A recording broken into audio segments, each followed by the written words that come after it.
Marilyn Monroe literally walked away from $1 million contract, literally £1 million in her pocket, simply for one reason, and it was literally that simple, in fact, to her. But what she didn't know behind the scenes was the skullduggery that was going on. As ever, let me explain. Morning, chums. Nice to see you. Thank you so much for taking the time out for joining me today. Hope you're well. You all right? I'm not so bad, thank you. Still in this haven of pollen. Yes, it's always good to share, isn't it? As I've often said here on the show, I've been lucky enough to meet, spend time with, become friends with many, many different stars. And many years ago, one of the people that was one of my bosses, in fact, at Fox News was none other than, some people might say, the disgraced Roger Ailes, right? And he was a big, big cheese of that organization. Hard to say just what a big cheese he was. And I know the stories, and let me tell you, there are two sides to all of those stories, and one day I will share them with you. But it's interesting, when you work with these people, because they tell you so many different things. In another era of my life, I was working for the NBC organization. And the thing with the NBC organization was, as I've said to you before, it's incredibly woke, and I didn't bother with any of it, hence the reason some people might say I'm no longer there, but I'm more than happy about that, right? What I find fascinating with NBC was the fact that they had an archivist. And many a time when I was in New York, I would go down in the Rockefeller Center, and they had a wonderful archive of all sorts of stuff that you can look at and think, oh, I didn't realize that had happened, or that person had been there. And upon these files that I stumbled across, that I wanted to share with you, because this is a fascinating story about one of the biggest legends of all in the terms of movies. And this was backed up to me by a good friend in the end, none other than the jazz supremo, entertainer, Rat Pack star Buddy Greco. Now, I met Buddy on many different occasions, saw him at, cabarets and things like that. He had a wonderful act with his wife. I'm not quite sure what number wife that was, but he had a wonderful act with her, right? And what was fabulous about Buddy was he literally had met everybody.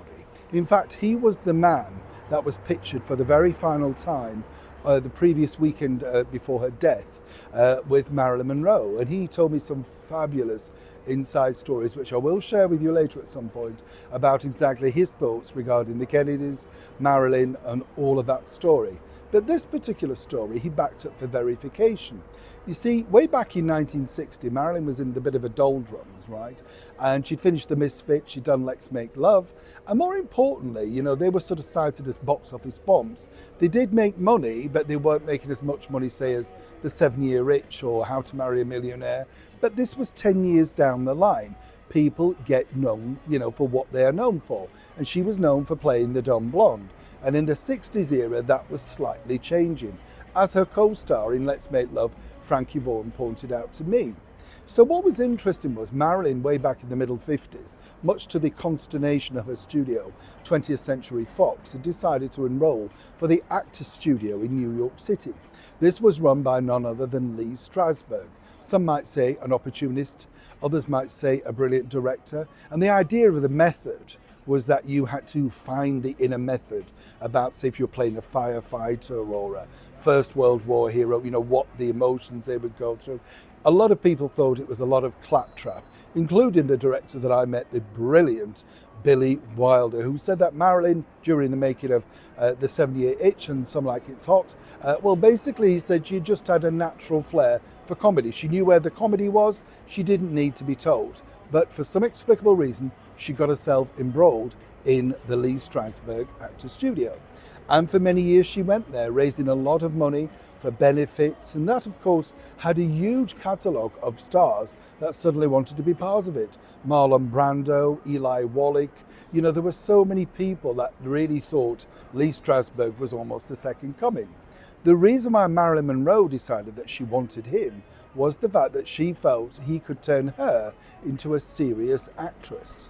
You see, Buddy Greco said to me that Marilyn was fed up with people seeing her as a joke, as the blonde with the figure.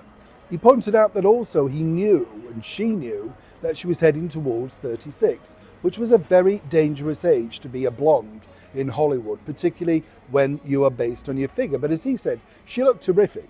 She'd never looked better in the 61, 62 era. But he said that she was fighting fit to basically keep fit, to make sure that she still looked good. According to Buddy, she lived on things like chopped liver and dried toast to maintain that figure, including boiled eggs. It's fascinating what you learn when you sit and chat with somebody over a cup of tea, you know what I mean? This is the thing that I like sharing with you. And what was fascinating again about this was way back in 1961, Marilyn had decided that she was going to, branch out into the very tricky world of television. And this is where NBC came in. Now, NBC was a huge network at this point, there's no two ways about it. Even at that early stages in the 60s, they'd risen and they had things like, the Tonight Show and stuff like that. They'd built up a great rapport with an audience. What they really wanted was to get somebody like Marilyn Monroe. And Marilyn Monroe, of course, she could have had her own show, but that wasn't her thing. Many stars had done it from movies, including June Allison, and there was a company called 4-Star Television. Do you remember that? And they signed up all of those things, and she didn't want to be part of that. She wanted to prove herself as an actress.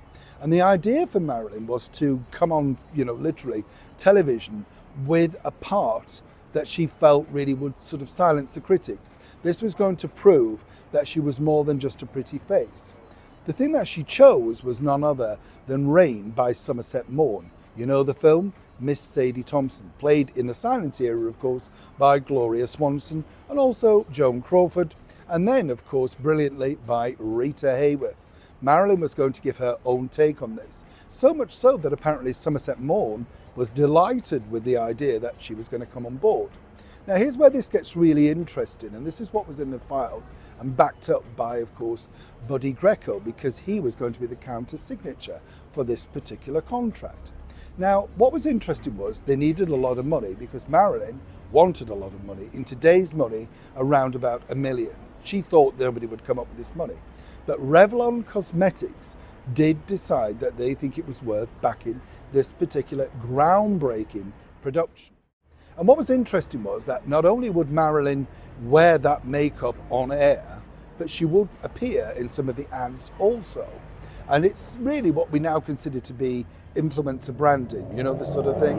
But back then, that was relatively radical to get a celebrity of that level to agree to do that. But there was one stipulation that Marilyn really wanted to do. And she came into New York and she went, of course, to see the head honchos at NBC. And everybody was delighted. It looked like it was going to go forward. They suggested various ideas, co-stars, all of that sort of stuff. And as Buddy pointed out to me, the big error that Marilyn had was the fact that she insisted on having Lee Strasburg to direct this live televisual performance. There was just one problem. Lee Strasburg had never directed live television before. Now, somebody who worked in television, and I have directed television and I've done every single job, chums, that you could imagine. It is nerve-wracking, even if you're just doing a 1+1, because you are in charge of that product going out to air. So, I can do it, but it's not a job that I enjoy. So imagine multi-camera, different scenes, live television, literally aired across America, starring the world's biggest star, Marilyn Monroe, in a brand new production of Rain by Somerset Maugham, and you've never done it before. But apparently, he said it wouldn't be too much different to, say, directing a stage play. They invited him in, but he scantily said I didn't need to do that. He knew that he would be directing Marilyn in the studio and then bring her down to the sets to run through it. Now, you would have said, would Marilyn Monroe be nervous? Now, when you talk to Billy Wilder, he said it took hours to get Marilyn to get one line right on the set of Some Like It Hot. So much so, they pasted the line in the drawer so that she opened the drawer and could read it. So how was she going to get through an hour plus of live television? Lee Strasburg said, don't worry, I can get her through it. They decided to believe him. What was interesting was Marilyn Monroe, as I say, was going to get in the equivalent today of around about $1 million. But the thing is, he was also being paid himself, a thing that allegedly he'd not mentioned to Marilyn. You see, her total fee was going to be donated to the Actors Fund, the Actors Studio. Imagine that. Now, this is a woman who continually complained about the fact that she never had any money, but so much indebted was she to Lee Strasburg, her Sengali father, that, this is what she was going to do. Sadly though, she wouldn't back down on the fact that he wasn't experienced enough, and they would have to bring in an experienced television director. And as Buddy Greco pointed out to me, nobody really knew whether this was a very shrewd move by Marilyn to get out of doing this, some might suggest, catastrophic live television idea, or indeed she truly believed that Lee Strasburg was the saviour to put her career back on track.